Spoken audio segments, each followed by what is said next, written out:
పెళ్ళైనా పండగైనా వేడుక ఏదైనా పట్టు చీరల ప్రత్యేక వేదిక వారాహి సిల్క్స్.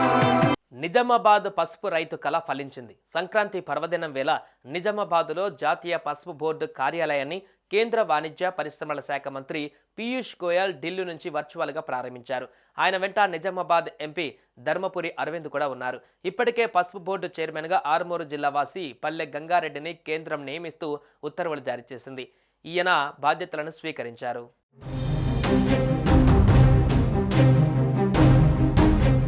నిజామాబాద్లో పసుపు బోర్డును ఏర్పాటు చేయనున్నట్లు గత అసెంబ్లీ ఎన్నికల ప్రచారం సందర్భంగా 2023 అక్టోబర్ 1న మహబూబ్ నగర్ సభలో ప్రధాని మోదీ ప్రకటించారు.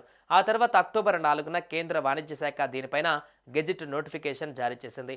అయితే బోర్డు ప్రధాన కార్యాలయాన్ని ఎక్కడ ఏర్పాటు చేసేది అందులో పేర్కొనలేదు. తాజాగా నిజామాబాద్లో బోర్డు ఏర్పాటు చేస్తున్నట్లు కేంద్రం ప్రకటించింది.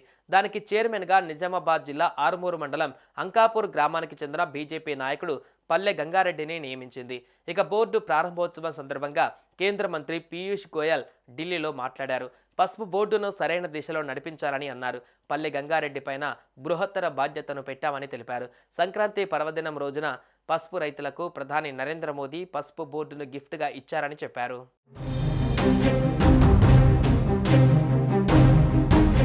గత అసెంబ్లీ ఎన్నికలలో ఎన్నికల ప్రచారం సందర్భంగా మోడీ ఇచ్చిన మాటకు కట్టుబడి పసుపు బోర్డును ఏర్పాటు చేశారని పీయూష్ గోయల్ కొనియాడారు.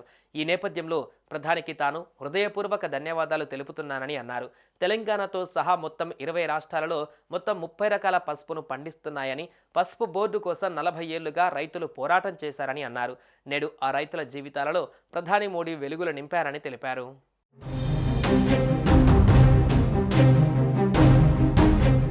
సుమన్ టీవీలో మీ పర్సనల్ అండ్ బిజినెస్ ప్రమోషన్స్ కోసం కింది నెంబర్కి కాంటాక్ట్ చేయండి.